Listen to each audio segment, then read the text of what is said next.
Here we go. So as you can see, I taped this page. It had a bunch of leftover orange paint from another page, and I was not feeling that orange. So I grabbed my gesso and started covering these pages up. And I do 2 layers of gesso, but I don't show me doing it. So yeah, sorry. Trade secret. As you can see, there's some sewing from the other page on the left-hand side, and not a big deal. It's just going to get painted. So I'm using a couple different colors of golden fluid acrylics. The one is blue, and the other one's purple. I think the one is manganese blue, and then the purple is ultramarine violet. And I was going off of a picture on Pinterest, and I was using that as my inspiration. I will link to that picture on my blog post, so if you'd like to see the original photo, go check that out. So I just used a brush, went here and there, and then I was using water to blend the colors, and I love doing where you spray your bottle real slowly and you get the big droplets, and the acrylic kind of reacts to it. So you get this cool distressed look. So I did that with the blue, and then I grabbed a little piece of foam. This is a little piece of like packaging foam, and I started adding some of that ultramarine violet. I don't think that's ultramarine violet. It's purple, but what is it? Maybe it is ultramarine violet. Yeah, it is. So then I just put a line down, and I was not liking how that felt. So as you can see, I sprayed it away. So I mixed some of the fluid acrylics with water. I know one of the cardinal sins people make is mixing too much paint or too much water with paint, because water makes paint not adhere. So if I were doing this on a canvas, I probably would have used some sort of a medium instead of water to water this down. Like an airbrush medium or something. But since I'm doing this in an art journal, it's probably not going to stand the test of time. It's probably going to be thrown away in a generation or two. I'm just using water. And I left in a lot of the drying footage in this because I'm doing things while I'm drying. I tried to remove as much of the non-essential drying footage as possible. So as you can see, I'm catching the drips with my little palette there, and then spraying, dripping, spraying back and forth. So excuse me, adding lots of drippy layers at the bottom.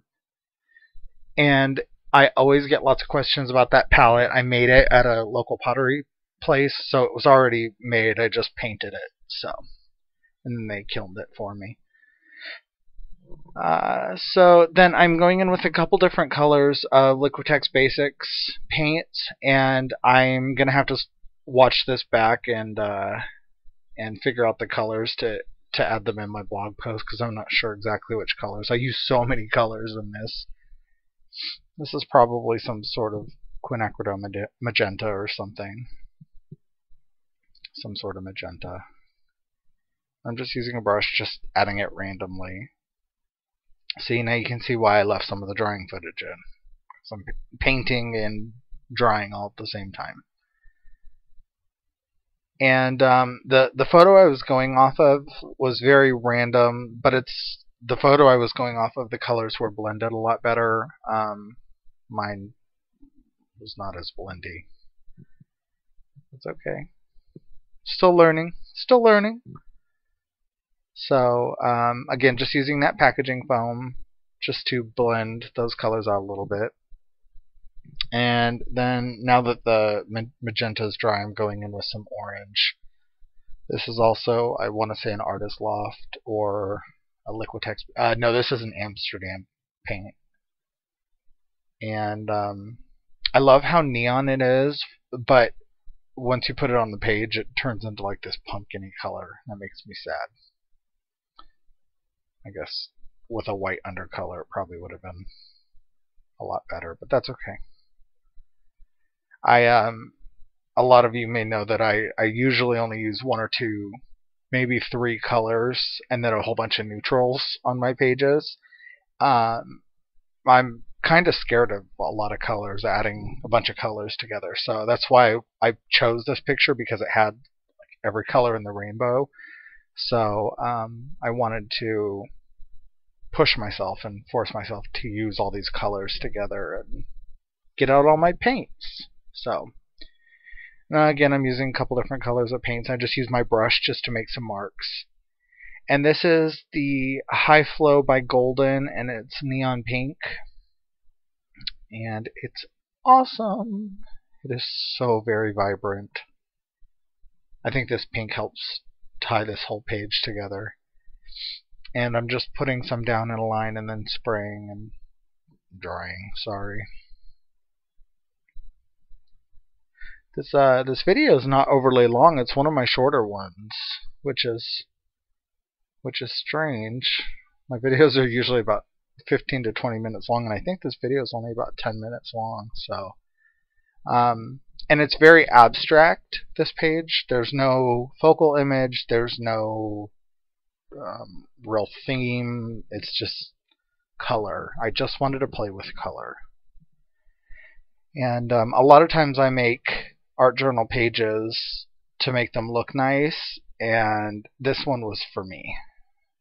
So a lot of my art journal pages I don't really make for me. I'll make them for YouTube, or I'll know that they're going to be published.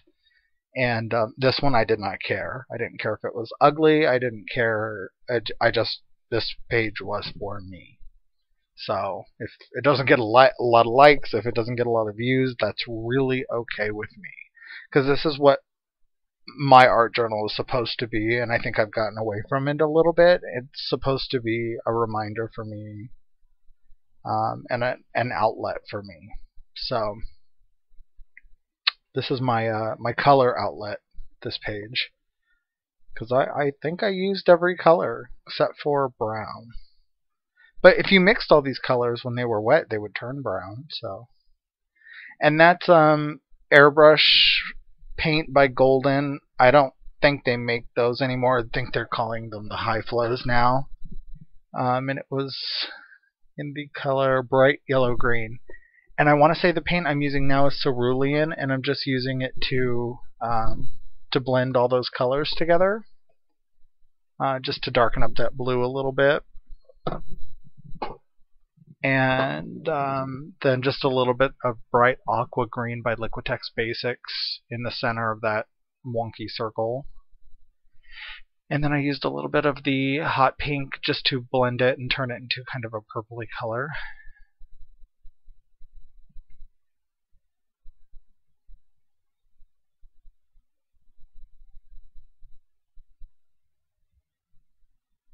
See, sorry, lots of drawing footage in this one.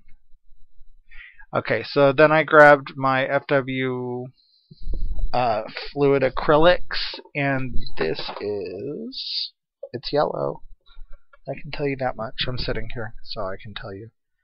Lemon yellow, number 651. FW acrylic, artist acrylics. And this is the FW pearlescence, and this is a teal color. I'm trying to find it.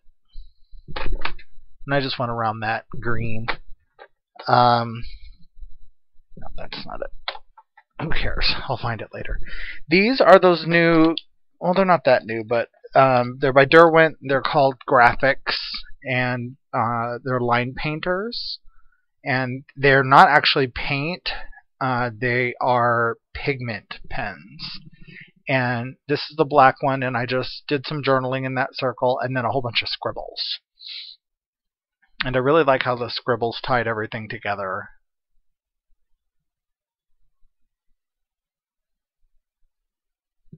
My computer monitor froze, so I have no clue what's happening right now. Oh, drawing footage. That's always fun. So I think I like these. I can't tell, though. I'll get back to you, because I know they puddle a lot. I get a lot of puddling, which is not good. And this is the white one that I'm using right here. I guess I should say that I was going to use. I don't know. My screen keeps freezing. Going to use. So I use my archival ink in jet black just to go around the edge and just hit some of the pages or parts on the page. So these graphic pens, I like them. I like how they write, but like I said, I get some puddling, and I've tried soaking the nib in water, trying to loosen them up a little bit, and I'm just not having luck. So I don't know if I broke them already or what.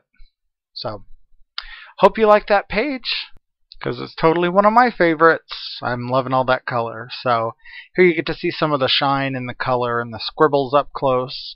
And I'll get back to you on those graphic paint mark line painter things. I don't know if I like them yet. We'll see. More testing needs to be done. So hope you enjoyed. Don't forget to like, comment, all that jazz. I'll talk to y'all later. Bye.